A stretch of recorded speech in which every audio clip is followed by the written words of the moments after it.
Good morning.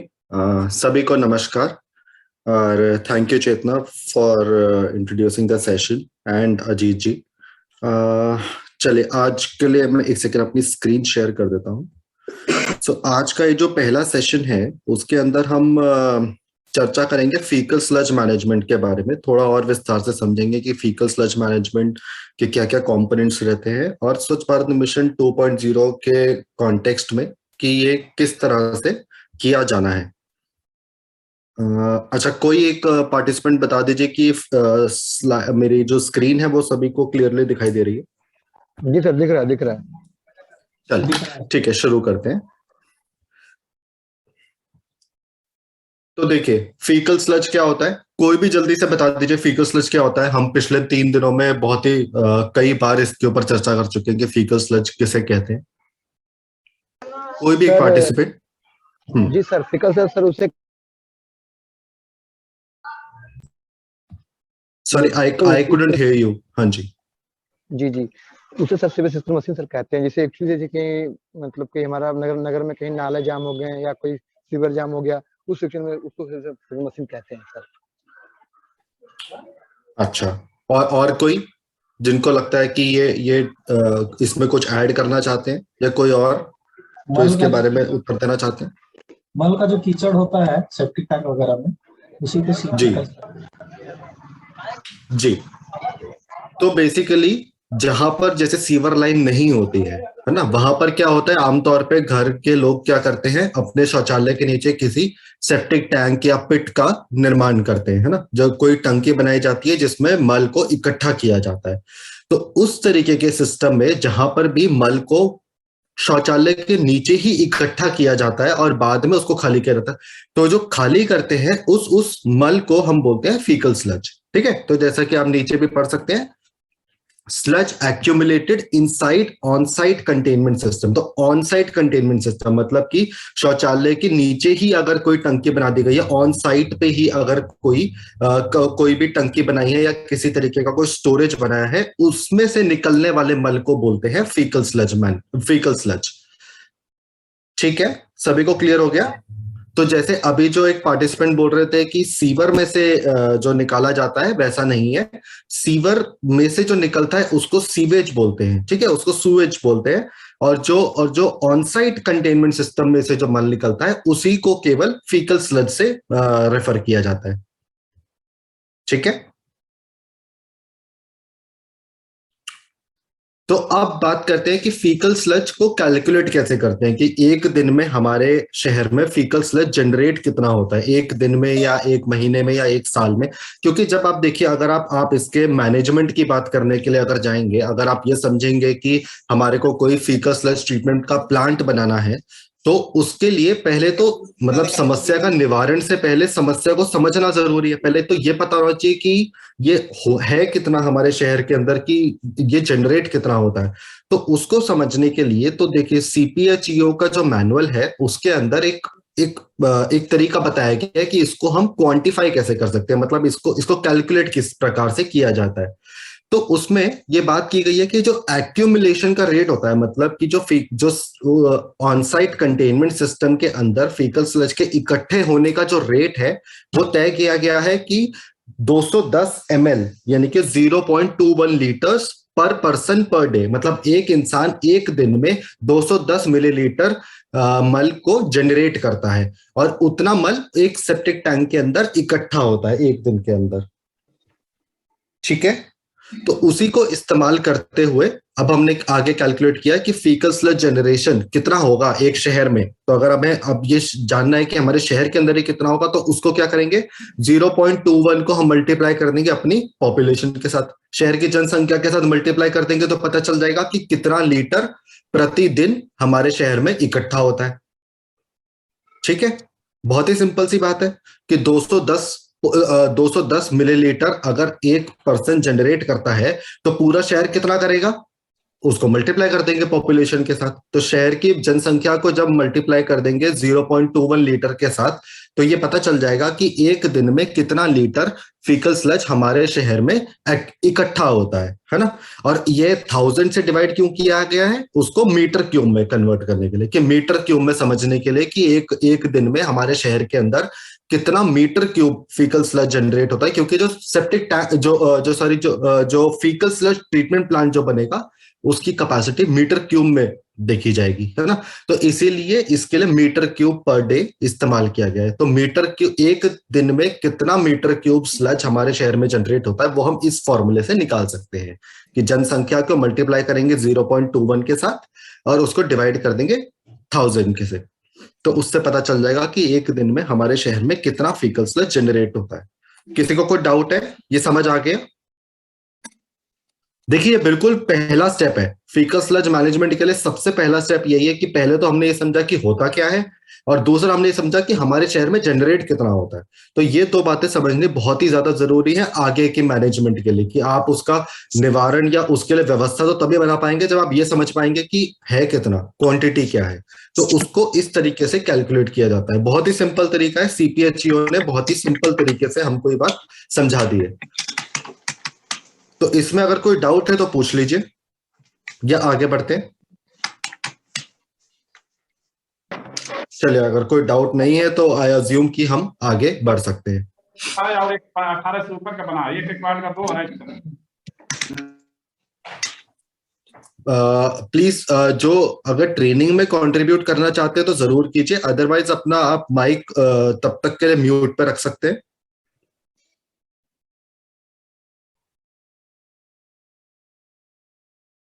चल, thank you.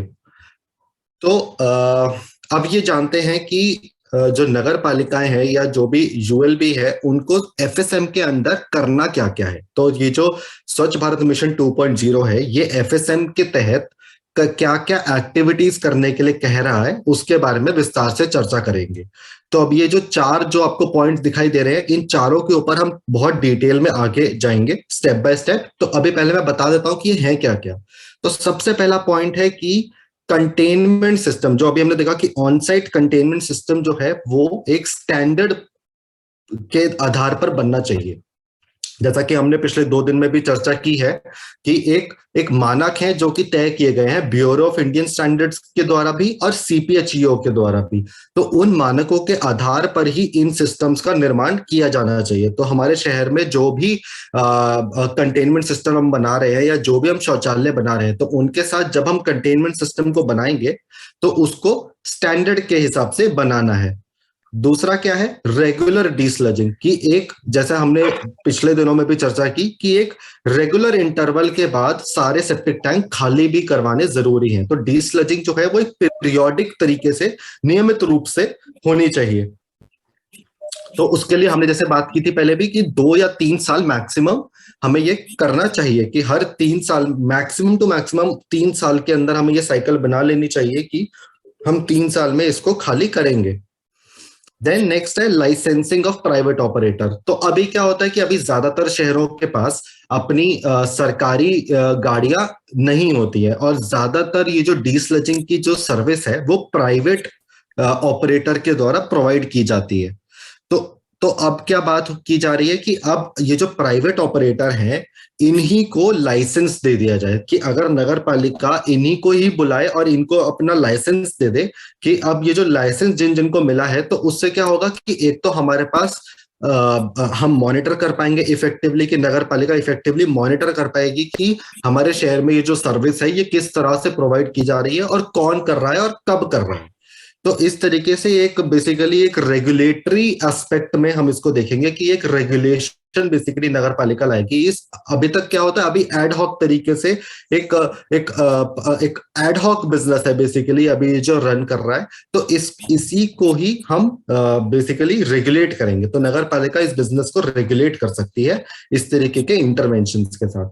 और फिर लास्ट है रेगुलेशन ऑफ स्लज डिस्पोजल। तो अभी क्या होता है कि अभी क्योंकि प्राइवेट ऑपरेटर है तो ये कहीं से भी किसी का भी घर का जैसे सेप्टिक टैंक खाली किया तो उसको ले जाकर के कहीं पर भी इन्वायरमेंट में डिस्पोज ऑफ कर दिया, कि कहीं पर भी नदी में, नाले में, या किसी भी सूख खाली मैदान में, या कहीं पर भी जहां उनको जगह मिलती है अपनी सुविधा के अनुसार वो कहीं पर भी उसको फेंक देते हैं। तो उससे क्या होता है, उससे प्रदूषण फैलता है और उससे सारे जो आसपास के जो लोग हैं उनकी सेहत पर भी इफेक्ट होता है और प्लस इन्वायरमेंट को भी हानि पहुंचती है।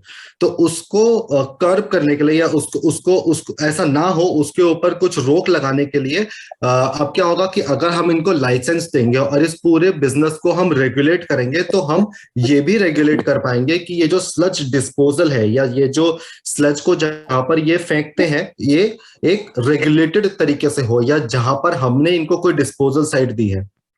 फॉर एग्जाम्पल समझिए कि आपने अपने शहर में आने वाले दिनों में एक ट्रीटमेंट प्लांट का निर्माण कर लिया जहां पर फीकल स्लज के निवारण के लिए कोई आपने एक स्पॉट आपने क्रिएट कर लिया कि आपने एक ट्रीटमेंट प्लांट बना लिया है कि आपके शहर का सारा मल यहां से निकल के वहां जाना चाहिए ट्रीटमेंट प्लांट में और वहीं पर ही उसका निवारण हो जाना चाहिए। तो तो ये रेगुलेट करना पड़ेगा हमें कि ये जो स्लज है जो प्राइवेट ऑपरेटर अगर कहीं से निकाल रहे हैं तो ये हमारे ट्रीटमेंट प्लांट में ही डालकर इसको आए। तो इस चीज को रेगुलेट करने की भी जो जिम्मेदारी है वो नगर पालिका को ही दी गई है। तो आगे आने वाली अब जो हम चर्चा करेंगे इसके आने वाली स्लाइड्स में उसमें हम यही विस्तार से समझेंगे कि इस चीज को आप कर कैसे सकते हैं, क्या उसके स्टेप्स है जैसे आप इसको कर पाएंगे। मैं अगेन सभी से रिक्वेस्ट कर रहा हूं कि प्लीज अपने माइक को म्यूट कर दीजिए। अगर आप यहाँ पर अगर कोई सवाल है तो जरूर पूछिए, उसमें कोई आपत्ति नहीं है, लेकिन अगर आप यहाँ पर कंट्रीब्यूट नहीं कर रहे हैं तो प्लीज अपना माइक को म्यूट कर दीजिए। Thank you. तो चलिए अब पहला स्टेप देखते हैं कि स्टैंडर्ड कंटेनमेंट सिस्टम कैसे बनाना है या क्या होता है ना। तो स्वच्छ भारत मिशन के हिसाब से 2 कंटेनमेंट सिस्टम है जिनको स्टैंडर्डाइज माना गया है कि यही 2 सिस्टम्स है जो आपको सारे ही शौचालयों के साथ कनेक्ट करने हैं। तो पहला जिसको माना गया है वो है twin pit. I am sure ये आप सभी लोगों ने पहले भी देखा होगा या पहले भी बनवाया होगा अपने शहरों में।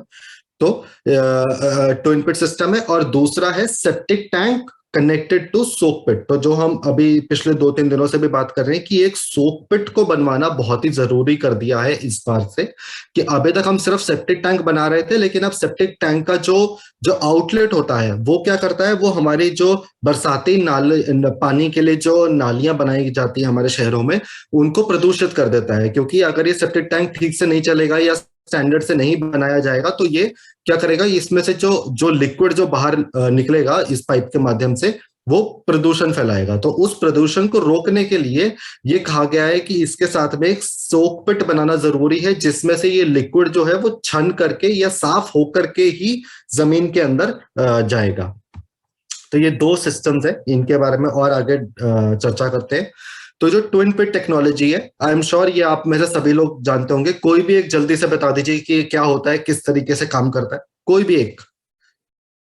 आप सभी लोगों ने इस तरीके के सिस्टम्स पहले भी बनवाए हैं और पहले भी देखे हैं, आई एम वेरी श्योर।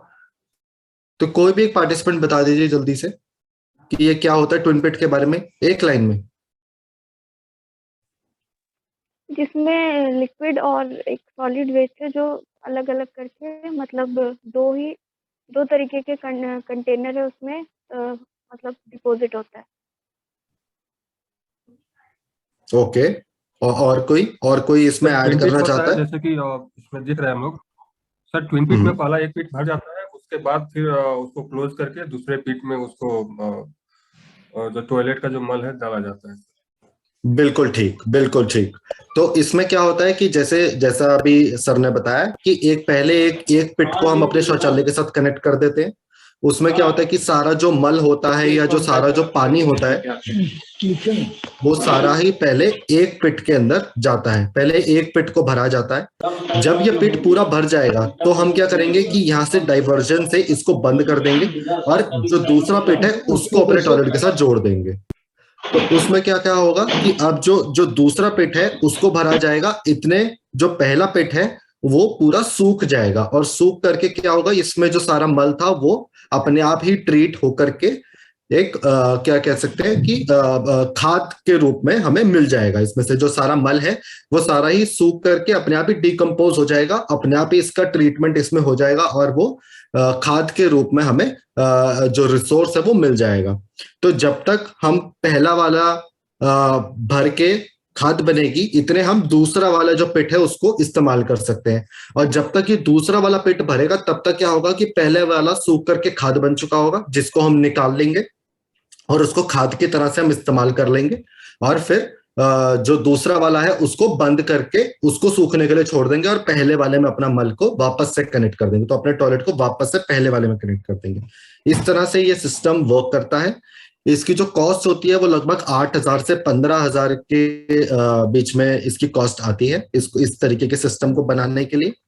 पर इसको बनाने के लिए देखिए ये कुछ मानक है जो तय किए गए हैं। जैसे फॉर एग्जांपल CPHEO मैनुअल ये बताता है कि किस तरीके से इसका डिजाइन होना चाहिए, जो आप लेफ्ट साइड पे देख सकते हैं स्क्रीन के। तो इसका जो डिटेल डिजाइन है वो बताया गया है कि किस साइज का होना चाहिए, कितने, अगर 5 यूजर इस्तेमाल कर रहे हैं तो क्या साइज होना चाहिए, 10 यूजर इस्तेमाल कर रहे हैं तो क्या साइज होना चाहिए, 15 यूजर इस्तेमाल कर रहे हैं तो क्या साइज। तो इस तरीके से आपको इस सिस्टम को बनवाना है। लेकिन इसको बनवाते वक्त कुछ चीजें हैं जिनका ध्यान रखना बहुत ही जरूरी है। लाइक फॉर एग्जाम्पल कि दोनों जो ये पिट हैं, ये जो दो हम जो पिट बनाते हैं, इनके बीच में कम से कम 1 मीटर का फासला होना चाहिए। इन दोनों के बीच में 1 मीटर की दूरी कम से कम होनी चाहिए। दूसरा क्या है कि कम से कम एक गड्ढे को सूखने के लिए 1 साल का टाइम मिलना चाहिए। तो जब वो 1 साल का टाइम अगर हम एक पिट को सूखने के लिए देंगे तो उसमें क्या होगा कि वो पूरा सूख करके पूरा अच्छे से ट्रीट हो पाएगा, और फिर जो हमें जो खाद के रूप में जो बाय प्रोडक्ट जो मिलेगा जो हम खाली करेंगे तो वो एक अच्छी खाद होगी जो हमारे लिए खेती में काम आ सकती है। तो उस तरीके के ट्रीटमेंट को करने के लिए कम से कम 1 साल का टाइम एक पिट को मिलना चाहिए। तो हमारा जो सिस्टम अगर हम इस नियम के अनुसार बनाएंगे जैसा कि CPHEO मैनुअल बताता है, तो क्या होगा, ऑटोमेटिकली 1 साल का टाइम मिल जाएगा एक टंकी को खाली करने के लिए। तो एक टंकी को सूखने के लिए जब 1 साल का टाइम मिल जाएगा तो वो एक इफेक्टिव ट्रीटमेंट कर पाएगा। तो फीकल स्लज का इफेक्टिव ट्रीटमेंट यहीं पर ही हो जाएगा।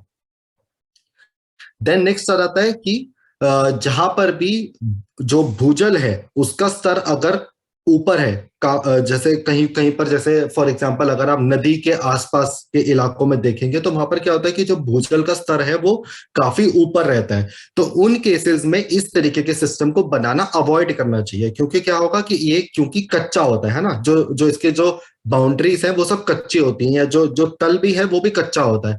तो उसमें से जो लिक्विड निकल कर जो सीप करके जो जमीन में से जाएगा वो नीचे भूजल को प्रदूषित कर सकता है। तो ऐसी क्योंकि संभावना रहती है तो इसलिए इस तरीके के सिस्टम को बनाना अवॉइड करना चाहिए और सेप्टिक टैंक को बनाना प्रेफर करना चाहिए कि पूरा पक्का जो टंकी बनती है उस तरीके का सिस्टम ही उसमें बनाना चाहिए। एंड एक जो बहुत ही लोग जो गलती करते हैं, क्या करते हैं कि यहाँ बीच में से ये टंकियों को जोड़ देते हैं कई बार कि जल्दी ना भरे, तो इसलिए क्या करते हैं कि इन दोनों टंकियों को आपस में जोड़ देते हैं। तो ये गलती बिल्कुल भी नहीं करनी चाहिए। एक बारी में एक ही टंकी को भरना चाहिए और फिर उसको सूखने के लिए छोड़ देना चाहिए और फिर पैरेलली दूसरी टंकी को इस्तेमाल करना चाहिए। तो उससे जो ट्रीटमेंट है वो ठीक तरीके से अपना जो उसको काम करना चाहिए वो उस तरीके से अपना पूरा काम कर पाएगा। ठीक है, तो अब देखते हैं कि अगर कोई आपके पास कहीं पर मजबूरी है या कहीं पर कोई रिस्ट्रिक्शन है कि आपको हाई वाटर टेबल के एरिया में भी अगर आपको ट्विन पिट सिस्टम बनाना ही है तो उसमें आप क्या प्रिकॉशन ले सकते हैं। तो उसमें क्या है कि अगर कहीं पर आपको लगता है कि वाटर टेबल हाई है और लेकिन अगर ये ट्विन पिट सिस्टम लगाना अनिवार्य है कि जगह की कोई कमी है या कोई भी और वजह है, कि कई बार होता है कि लोग वही चीज प्रेफर करते हैं जो उन्होंने पहले से देख रखी है। तो सेप्टिक टैंक की बजाय हो सकता है किसी ने अपने गांव में ये ट्विन पिट सिस्टम देखा हो तो वो ये बोलेगा कि जी मेरे घर में तो ट्विन पिट सिस्टम ही बनाइए। तो वाटर टेबल हाई होने के वजह से उसमें क्या कर सकते हैं कि एक सैंड का एनवेलप बना सकते हैं। मतलब क्या है कि उसके आजू बाजू जो है वो पूरे में सैंड भर सकते हैं। तो क्या होगा कि उससे जो पानी जो निकलेगा, जो ट्विन पिट में से जो पानी लीच आउट करेगा वो उस सैंड के माध्यम से पूरा साफ होकर के ही भूजल में जाएगा। तो एक तो वो बना सकते हैं, और एक क्या कर सकते हैं कि जो उसका जो तल है, जो उसका जो बॉटम है, उसको पूरा पक्का बना सकते हैं कि ये निर्धारित हो जाए कि पानी सीधा नीचे से ना निकले। तो नीचे से अगर नहीं निकलेगा तो भूजल में डायरेक्टली नहीं जाएगा, जो साइड में जो हमने रेत जो लगाई है, सैंड जो लगाई है, उसके माध्यम से छन कर जाएगा। तो इस तरीके के अगर हम प्रिकॉशन लेंगे तो हाई वाटर टेबल के एरिया में वो बेनिफिशियल रहेगा। लेकिन मैं फिर से दोबारा दोहराना चाहूंगा कि ये इस तरीके के सिस्टम को अवॉइड करना चाहिए हाई वाटर टेबल के एरिया के अंदर, और सेप्टिक टैंक का ही निर्माण करना चाहिए। तो अब देखते हैं कि आगे ये सेप्टिक टैंक क्या होता है और किस तरीके से काम करता है।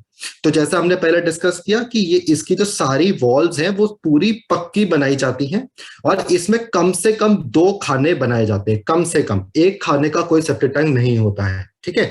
तो कम से कम 2 खाने बनाए जाते हैं, और फिर रिक्वायरमेंट के हिसाब से 3 खाने भी कुछ कुछ केसेस में बनाए जाते हैं।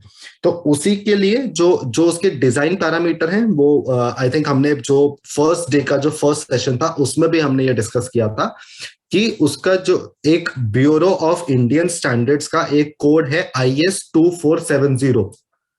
तो उस कोड के अंदर ये सारी डिटेल्स बताई गई है कि उसका जो कंस्ट्रक्शन है वो किस तरीके से, या डिजाइन जो है वो किस तरीके से होना चाहिए। तो और प्लस एक और जो इम्पोर्टेंट बात है जो हमने पहले भी समझी है कि 3 साल के अंदर अंदर इसको खाली करवाना भी अनिवार्य है, अदरवाइज ये अपना जो ट्रीटमेंट है वो ठीक तरीके से कर नहीं पाएगा, और जो सारा जो लिक्विड है और जो सारा जो फीकल स्लज है वो बिना ट्रीटमेंट के ही पाइप से बाहर चला जाएगा। तो अगर वो बिना ट्रीटमेंट के ही बाहर चला जाएगा तो क्या होगा कि वो प्रदूषण बहुत ज्यादा फैलाएगा और हमारा जो एनवायरनमेंट है उसको प्रदूषित करेगा। तो इस तरीके से एक वेल डिजाइन स्ट्रक्चर हमें बनाने की कोशिश करनी है, और उसको एक टाइमली उसको खाली भी करवाना हमारे लिए अनिवार्य है। तो ये देखिए, ये IS 2470 जो हमारे जो नायक जो स्टैंडर्ड्स जो सेट किए गए हैं वो इस तरीके से है कि नंबर ऑफ यूजर्स के हिसाब से ये बताता है कि उसकी लंबाई, चौड़ाई और गहराई किस तरह से होनी चाहिए। और जब बड़े टंकी जब बनाई जाती है तो उसके अंदर वो बताता है कि हमें दो चेम्बर उसके अंदर बनाने हैं, या 3 या 4 चेम्बर भी बनाने की जरूरत पड़ सकती है। तो वो उसके हिसाब से IS कोड में सारी डिटेल्स प्रोवाइड की गई हैं। और नेक्स्ट आ जाता है सोक पिट, कि उसके साथ में एक सोक पिट बनाना भी कंपलसरी है। तो ये हम पहले भी डिस्कस कर चुके हैं। तो इसमें से क्या होगा कि सिर्फ जो लिक्विड होगा वो छन करके जमीन के अंदर जाएगा, ना कि डायरेक्टली हमारी नालियों में बहा दिया जाए, जिससे कि वो पूरे, क्योंकि क्या होता है नाली में हम छोड़ देते हैं उसके पाइप को तो वो पूरे शहर में से फैलता हुआ जा रहा है, तो पूरे शहर में वो प्रदूषण फैला रहा है। तो वो ना करते हुए अब स्वच्छ भारत मिशन ये बोलता है कि सेप्टिक टैंक के आगे एक सोक पिट बनाना भी कंपलसरी है। तो स्टैंडर्ड कंटेनमेंट सिस्टम बनाने के लिए आपको या एक किसी नगर पालिका को क्या क्या करना है कि जितने भी आप कंटेनमेंट सिस्टम बनाएंगे वो या तो ट्विन पिट सिस्टम बनाएंगे या सेप्टिक टैंक बनाएंगे, बस। और कोई सिस्टम, किसी भी तरीके का और कोई सिस्टम अपने शहर के अंदर नहीं बनाएंगे। दूसरा, जो सेप्टिक टैंक हम बनाएंगे वो एज पर IS 2470 के हिसाब से होना चाहिए, और सोक पिट भी उसके साथ में बनाया जाना चाहिए। तीसरा क्या होगा कि जो हमारे जो बायलॉज हैं, जो म्युनिसिपल बायलॉ हैं हमारे, उनके अंदर एक पेनल्टी निर्धारित करनी होगी हमें कि अगर कोई अपने शौचालय को, जैसे कुछ लोग होते हैं कि अपने शौचालय को डायरेक्टली ही बाहर की नाली के साथ जोड़ देते हैं, तो अगर कोई उस तरीके की एक्टिविटी करता हुआ पाया जाए तो उसके ऊपर एक भारी जुर्माना लगना चाहिए, क्योंकि वो सारे ही जो हमारे शहर के सारे रहने वाले लोग हैं उन सभी की हेल्थ को रिस्क में डाल रहा है। तो उसके ऊपर एक जुर्माना होना चाहिए जो कि आपके बायलॉज के अंदर बता देना चाहिए, कि बायलॉ के अंदर लिखा होना चाहिए कि अगर ऐसी एक्टिविटी कोई करता हुआ पाया गया तो उसके ऊपर ये जुर्माना लगाया जाएगा। देन चौथा क्या है कि हमें जितने भी इनसैनिटरी टॉयलेट्स हैं उन सभी को ही सैनिटरी टॉयलेट के अंदर कन्वर्ट करना है। ये हमने पहले भी बात की कि ULB की रिस्पॉन्सिबिलिटीज में ये रखा गया है कि इनसैनिटरी टॉयलेट को सैनिटरी टॉयलेट में कन्वर्ट करना है, यानी कि जो भी शौचालय जिनमें सेप्टिक टैंक या ट्विन पिट नहीं लगा है, उस तरीके के सारे शौचालयों को हमें कन्वर्ट करना पड़ेगा और उनके नीचे हमें सेप्टिक टैंक या ट्विन पिट सिस्टम लगाना पड़ेगा। तो ये इस तरीके का एक रिस्पॉन्सिबिलिटी है जो कि फिक्स की गई है इस बार स्वच्छ भारत मिशन 2.0 में। और एटलीस्ट 25% सेप्टिक टैंक्स के साथ में कम से कम सोकपिट लगा देना है। तो हमें इंश्योर करना है कि इस मिशन के एंड तक जब हमारे शहर के अंदर जितने भी सेप्टिक टैंक्स हैं उनमें से कम 25% के साथ सोकपिट लगा दिया जाए। तो ये 5 रोल्स एंड रिस्पॉन्सिबिलिटीज हैं जो कि यूएलबी की फिक्स की गई हैं स्वच्छ भारत मिशन 2.0 के तहत। अब दूसरे रोल के ऊपर आते हैं कि रेगुलर डीस्लजिंग हमें अपने शहर के अंदर करवानी है। तो वो कैसे करवाएंगे? देखिए क्या होता है, पहले तो ये समझते हैं कि उसका कॉन्सेप्ट क्या है, मतलब उसका फायदा क्या है। तो अब देखिए जैसा हम पहले आप इस ग्राफिक के अंदर देख पा रहे हैं, तो क्या होगा कि जब अभी क्या होता है कि जब हमारा सेप्टिक टैंक पूरा भर जाता है, तो सेप्टिक टैंक पूरा भर जाता है तो क्या होता है, शौचालय के अंदर पूरा बैकफ्लो आ जाता है, यानी कि हमारा जो शौचालय है वो उपयोग के लायक ही नहीं बचता है। तो वो उसमें क्या है, वो पूरा का पूरा बैकफ्लो हो जाता है और तभी लोगों को पता चलता है कि आपका जो सेप्टिक टैंक है वो भर गया है और उसको खाली करवाने की जरूरत है। तो अभी क्या है, अब ये डिमांड बेस्ड होता है कि जब ऐसी स्थिति उत्पन्न हो जाती है और हमारे पूरे शहर के अंदर प्रदूषण फैला दिया जाता है। देखिए अभी आप क्या हो रहा है, सेप्टिक टैंक में से जो सारा लिक्विड है वो अनट्रीटेड लिक्विड ही हमारी नालियों के अंदर जा रहा है ना। तो पूरा का पूरा अनट्रीटेड फीकल स्लज क्या हो रहा है, हमारे नाले के अंदर छोड़ दिया जा रहा है। तो उससे क्या हो रहा है, हमारे पूरे शहर के अंदर प्रदूषण फैल रहा है। तो इस तरीके की एक्टिविटी हो जाने के बाद खाली करवाया जाता है। तो अभी तो ये स्थिति होती है ज्यादातर शहरों में कि जब पूरा सेप्टिक टैंक भर जाता है तो क्या होता है कि एक तो वो जो डिस्चार्ज करता है वो सारा अनट्रीटेड फीकल स्लज होता है और दूसरा हमारा जो शौचालय है वो भी किसी काम के उपयोग के लायक नहीं बचता है। तो उस स्थिति में हम टैंकर को बुलाते हैं और उसको खाली करवाते हैं। तो ये स्थिति ना उत्पन्न हो और इस तरीके की जो अनसेफ प्रैक्टिसेस है वो ना फॉलो की जाए, तो उसके लिए शेड्यूल डीस्लेजिंग की बात की गई है। तो स्वच्छ भारत मिशन 2.0 ये कहता है कि शेड्यूल डीस्लेजिंग करवानी चाहिए। शेड्यूल डीस्लेजिंग का मतलब अगेन कि हर 2 से 3 साल की एक साइकिल बना दी जाए अपने हर शहर के अंदर कि हम सारे सेप्टिक टैंक्स को खाली करेंगे।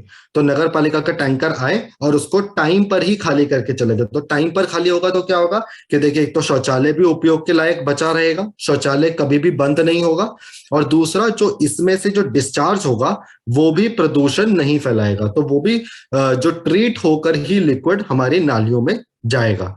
तो इस तरीके की प्रैक्टिस को हमें थोड़ा सा एनकरेज करना चाहिए अपने शहर के अंदर।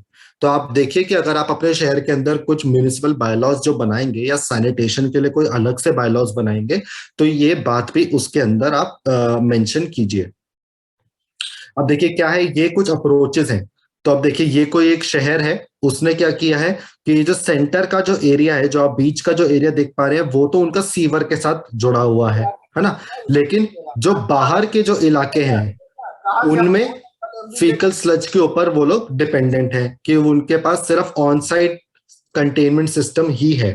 तो उसको खाली करने के लिए अब देखिए इस शहर ने क्या किया है कि जोन में बांट दिया है। तो पहले साल वो सिर्फ इस जोन की डीस्लजिंग करेंगे, दूसरे साल में इस जोन की डीस्लजिंग करेंगे और तीसरे साल में इस जोन की डीस्लजिंग करेंगे। तो इस तरीके से जब इन्होंने जोनिंग की है तो इनके लिए मैनेज करना कितना आसान हो गया है कि अलग अलग जोन में इसको बांट दिया है। अब जैसे समझिए आपके शहर के लिए आते हैं, तो आपके शहर में फॉर एग्जाम्पल ये देखिए आगे एक और मैंने एक एग्जाम्पल लिया है सिन्नर का, है ना। अब देखिए ये एक एग्जाम्पल है, ये महाराष्ट्र का एक छोटा सा शहर है सिन्नर। तो इसमें क्या है, इसमें पूरा का पूरा शहर ही फीकल स्लज मैनेजमेंट के द्वारा मैनेज किया जा रहा है। तो इसमें क्या है कि इस पूरे शहर के पास ही सेप्टिक टैंक या ट्विन पिट टॉयलेट है। इनमें पूरे शहर में ही कहीं पर भी सीवर की लाइन नहीं है।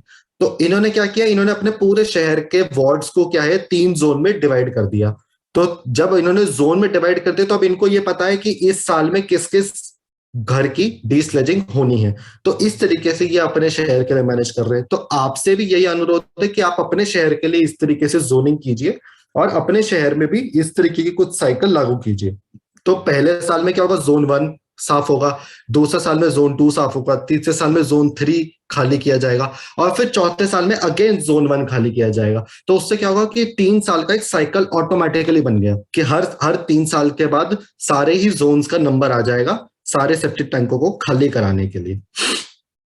तो इसमें आपको, अगर आपको इस तरीके का प्रोसेस अपने शहर में लागू करना है तो उसके लिए क्या करना पड़ेगा, पहले एक हाउस होल्ड सर्वे करेंगे। तो उससे क्या होगा, उससे हमारे पास एक डेटाबेस बन जाएगा कि हमारे शहर में कितने कितने सेप्टिक टैंक कहाँ पर हैं। तो इस तरीके का जब हम सर्वे करेंगे तो हमारे पास एक सूची बन जाएगी कि कौन से घर हैं और कौन से घरों में किस तरीके का कंटेनमेंट सिस्टम लगाया गया है। दूसरा क्या होगा कि हम उसको डिजिटाइज कर देंगे। तो बहुत सारी ऐसी एजेंसीज हैं जिनको आप हायर कर सकते हैं और वो क्या करेंगे, वो पूरा ये डिजिटली आपके लिए पूरा एक डेटाबेस बना देंगी। तो उससे क्या होगा कि आपको ऑटोमेटिकली आपके कंप्यूटर पे अलर्ट आएगा कि आज कौन कौन से घरों की डिस्लजिंग होनी है। तो जैसे आपने आज किसी घर की डिस्लजिंग करी तो उस कंप्यूटर में आप फीड कर देंगे कि जी आज इन घरों की डिस्लजिंग हो गई। तो क्या होगा, एग्जैक्टली 3 साल के बाद वो अगेन आपके कंप्यूटर पे अलर्ट भेजेगा कि आज इन घरों की डिस्लजिंग होने का बारी है। तो आपके लिए ऑटोमेटिकली एक सिस्टम क्रिएट हो जाएगा जिसके लिए किसी मतलब आपको खुद से याद रखने की जरूरत नहीं है, एक डिजिटल सिस्टम आप क्रिएट कर सकते हैं। देन नेक्स्ट क्या है कि एक शेड्यूल बना देंगे। वही जैसे हमने बात करी कि जोन के अंदर डिवाइड कर दिया, तो जैसे जब जोन में डिवाइड कर दिया तो ऑटोमेटिकली एक शेड्यूल बन गया कि 2022 के अंदर हमारे को जोन 1 की डिस्लजिंग करनी है। तो ऐसे ही 2023 में जोन 2 की करनी है, 2024 में जोन 3 की करनी है, देन अगेन 2025 में जोन 1 की करनी है। तो ऑटोमेटिकली एक साइकिल बन जाएगा। फिर क्या होगा, आप ऑपरेशनलाइज कर देंगे। आप अपने जितने भी आपके पास जो डिस्लेजर्स की जो पूरी टीम है, आप उनको इंस्ट्रक्शन देंगे कि आप इस तरीके से एक अनुसूचित तरीके से संचालन करें। तो मतलब एक सूची बना दीजिए, एक शेड्यूल के हिसाब से ही वो एक्टिविटी की जाएगी। और फिर अपने डेटाबेस को बस अपडेट करते रहिए, अपने डेटाबेस में बस डेटा एंट्री करते रहिए। एक डेटा एंट्री का ऑपरेटर बताइए जो कि सिर्फ यही बताएगा कि किस किस घर की डिस्लजिंग उसके अंदर हो गई है। तो बस जब आप उसको अपडेट करते रहेंगे तो आगे की शेड्यूलिंग अपने आप ही उसमें कंप्यूटर अपने आप ही बताता रहेगा। तो इस तरीके का कोई आप प्रोसेस अपना सकते हैं अपने शहर के लिए भी। देखिए, डेटा कलेक्शन कुछ इस तरीके से किया जाता है, जैसे कि अभी आज की डेट में कोई डिस्लजर किसी घर के पास गया है तो आप उसको ये फॉर्म दे दीजिए, तो ये फॉर्म वो भरवा के लेकर आएगा। तो उससे आपको सारे डेटा अपने आप ही आपको सब डेटा मिल जाएगा कि नगर पालिका के पास सारी इंफॉर्मेशन आ जाएगी कि कौन सा घर है, क्या एड्रेस है, उसके पास कैसा कंटेनमेंट सिस्टम है, कौन सी तारीख को वो खाली हुआ है। तो जैसे जैसे वो खाली होता जा रहा है वैसे वैसे आपके पास डेटा ऑलरेडी मिलता जा रहा है। तो जिन जिन घरों की डिस्लजिंग करते जा रहे हैं उनका डेटा लेते जाइए और उनका शेड्यूल बनाते जाइए। तो आपने जो अपना जो डिजिटल डेटाबेस जो बनाया है उसके अंदर ही इस डेटा को अपडेट करते जाइए। तो इस तरीके से एक प्रोसेस पूरा खुद से ही डेवलप हो जाएगा। तो अब इसमें क्या क्या करना है, सबसे पहले तो हमें एक बायलॉज बनाने हैं अपने शहर के अंदर, अगर नहीं है तो। वैसे तो जहां तक है कि सारे म्यूनिसिपल बायलॉज सारे शहरों के लिए ऑलरेडी बनाए गए हैं, तो उनके अंदर एक शेड्यूल डिस्लजिंग का आप क्लॉज उसके अंदर ऐड कीजिए कि शेड्यूल डिस्लजिंग हमको करवानी है एटलीस्ट वंस इन 3 years। 2 साल में करेंगे तो और अच्छा है, लेकिन 3 साल में तो कम से कम करना ही चाहिए।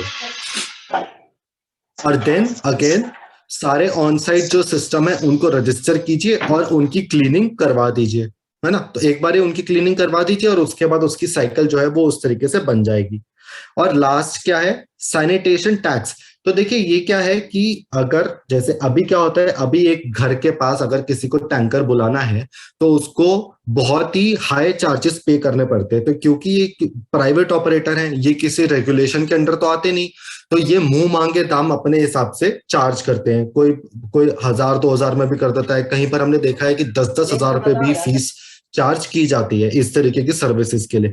तो घर वालों को क्या है कि बहुत हाई कॉस्ट पे करनी पड़ती है इस सर्विस के लिए आज के डेट में।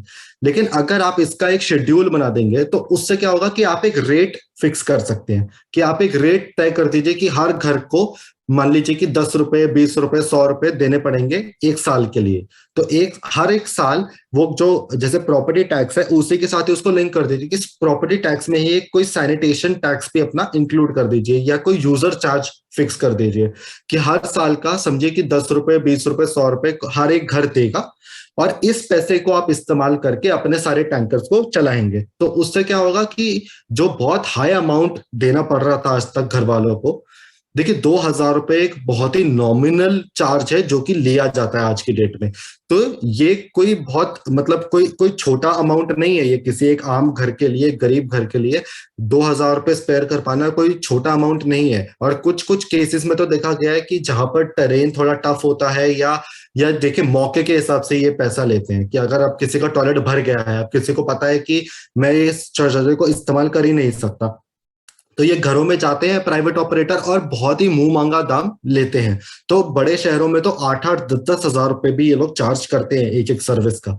तो इस तरीके की मनमानी ना चले और आप एक रेगुलेशन लेके आइए। तो इसलिए बात की गई है कि बायलॉज बनाए जाए हर शहर के अंदर और उसके अंदर ये सारी चीजें तय की जाए कि क्या चार्ज होगा, क्या चार्ज लिया जाएगा, कब कब ये डिस्लजिंग की जाएगी और एक शेड्यूल्ड तरीके से ये पूरा प्रोसेस जो है वो ऑपरेट किया जाए।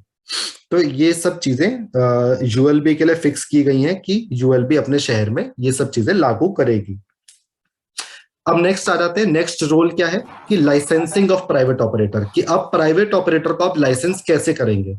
तो उसमें क्या कीजिए, आप अगेन अपना जो आप बायलॉ बनाएंगे उसके अंदर आप रूल बना दीजिए कि कोई भी प्राइवेट ऑपरेटर जिसको लाइसेंस नहीं दिया गया है नगर पालिका की तरफ से, वो इस तरीके की सर्विसेज प्रोवाइड नहीं कर सकता आपके शहर में। तो क्या होगा कि सारे ही ऑपरेटर आपके पास खुद से ही आएंगे लाइसेंस लेने के लिए।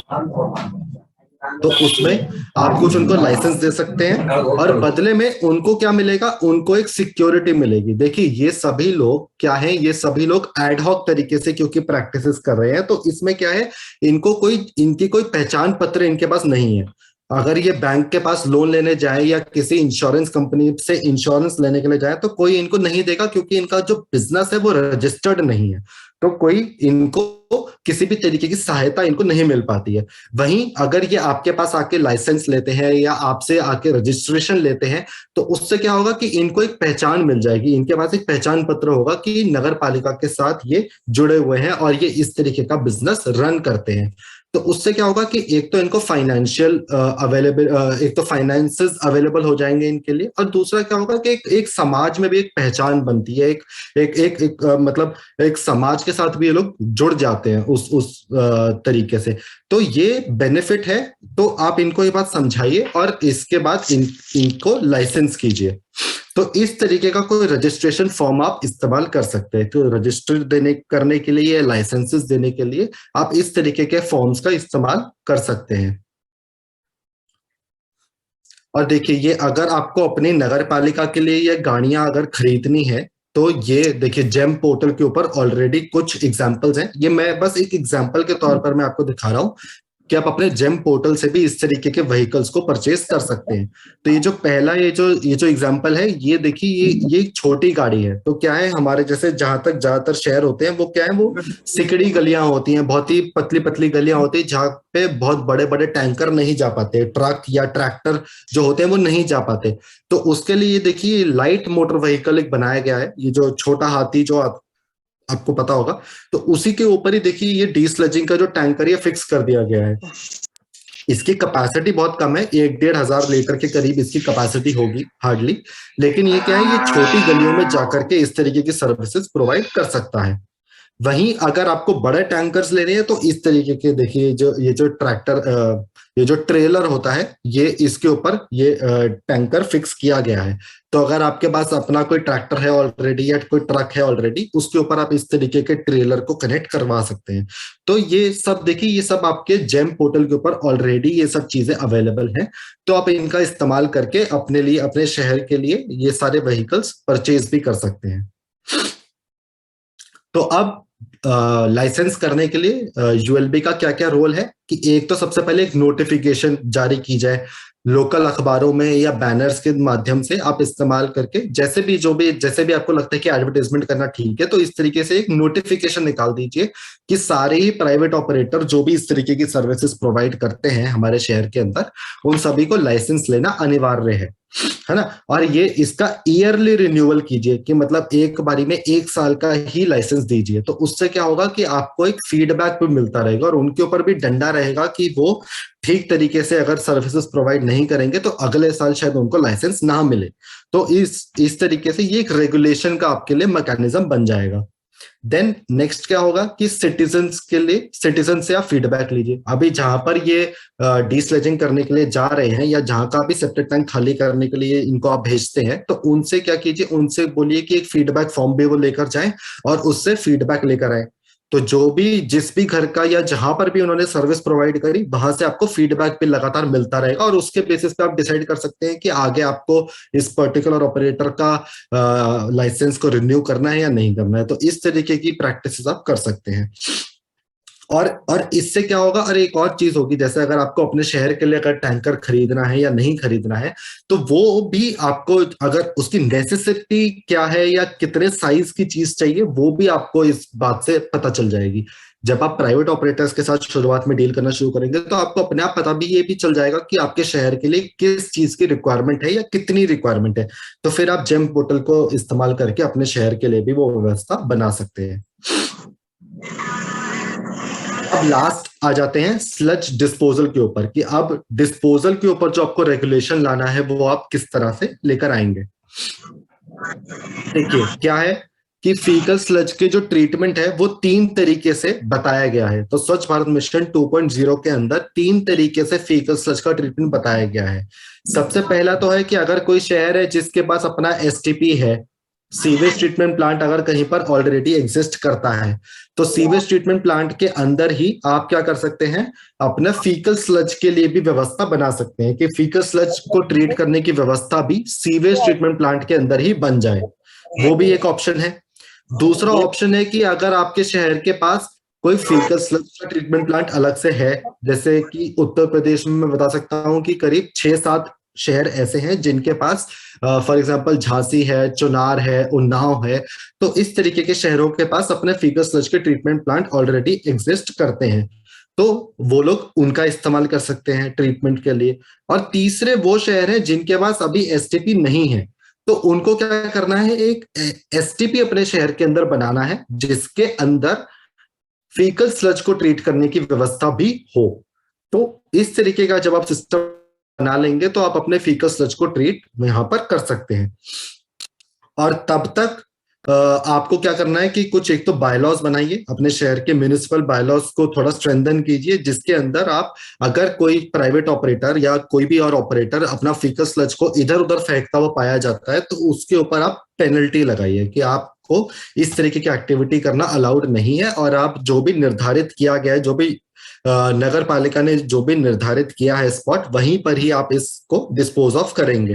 तो इस तरीके के जब आप बायलॉज को बनाएंगे और इस तरीके से जब आप चीजों को स्ट्रेंथन करेंगे तो आप देखेंगे कि ऑटोमेटिकली जो सिस्टम है वो ठीक तरीके से काम करना शुरू करेगा। और ये सारे ही, जैसे हमने पहले भी डिस्कस किया, ये ट्रीटमेंट प्लांट, इस तरीके के जो ट्रीटमेंट प्लांट्स को बनाने के लिए जो फंड है वो स्वच्छ भारत में अवेलेबल है, आप उसको इस्तेमाल कीजिए और इस तरीके से अपने शहर के लिए व्यवस्था को क्रिएट कीजिए। तो अब जैसा हमने बात किया, अगेन ये 4 आपकी रिस्पॉन्सिबिलिटीज हैं फीकल स्लज मैनेजमेंट से जुड़ी हुई। इसमें अगर कोई भी डाउट है तो पूछ लीजिए। ये मेरी तरफ से लास्ट स्लाइड है और यहाँ पर मेरा जो सेशन है वो समाप्त होता है।